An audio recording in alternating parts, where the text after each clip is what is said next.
Herman Rosenblatt does have a real story of survival in the Nazi concentration camps, a story that is genuinely extraordinary. But as he explained to us in this exclusive interview, he felt he needed to make things up to get people to pay attention. It's the greatest love story we've ever told on this show. Oh my goodness. Herman Rosenblatt received international attention for his story about being a hungry little boy in a Nazi concentration camp who was thrown apples every day by a little girl on the other side of the fence. Years later, according to the story, Rosenblatt met that same girl on a blind date in New York City, and he proposed on the spot. I used to come by every day, bring the apple, have in my jacket and a piece of bread, and he used to say, "I'll see you tomorrow." The story landed Herman and Roma Rosenblatt on Oprah twice and in newspapers all over the world. They also got a book and movie deal. But the story wasn't true. Why did you do it? Why did you tell such a big lie to so many people for so long? It wasn't a lie. It was my imagination. And in my imagination, in my mind, I believed it. Even now I believe it, that she was there and she threw the apple to me. How can you say it wasn't a lie? It wasn't true, and you know it's not true. Yes, it's not true.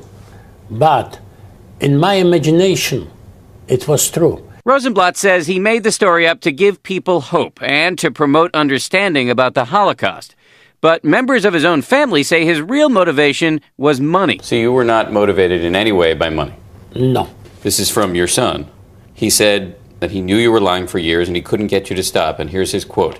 "It was always hurtful. My father is a man who I don't know." How do you respond to that? I don't know. I can't respond to it. I don't know why he said it. I don't know. Maybe I'll ask him. Herman and Roma Rosenblatt told their false story publicly for more than a decade, but it all fell apart about 6 weeks ago after Holocaust scholars proved that it was physically impossible for prisoners to approach the fence at the concentration camp where Herman was kept, and that Roma's family was actually more than 200 miles away at the time. Why did your wife agree to go along with this? Did she ever express any reservations? Because she loves me. Why is she not here today? Because I don't want her to be here today. It's too much going on. Was it difficult for your wife to have to go out very publicly and tell a story that she knew wasn't true? It was. It was. But she loves me so much that if she thinks that's good for me, she'll go along with it. Rosenblatt is remarkably unrepentant about his years of lying. I pronounce my love for you forever.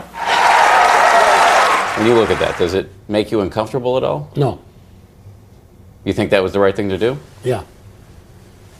And while you were up on the stage there in front of all those people, in the back of your mind, were you not thinking, no, I'm not telling the truth here? No. Let me ask you just quickly about I didn't hear you say you agreed to this. Do we agree to that? Our interview was frequently interrupted by this man, Harris Solomon, who says he is planning to produce a fictionalized movie account of Rosenblatt's story, despite complaints from critics.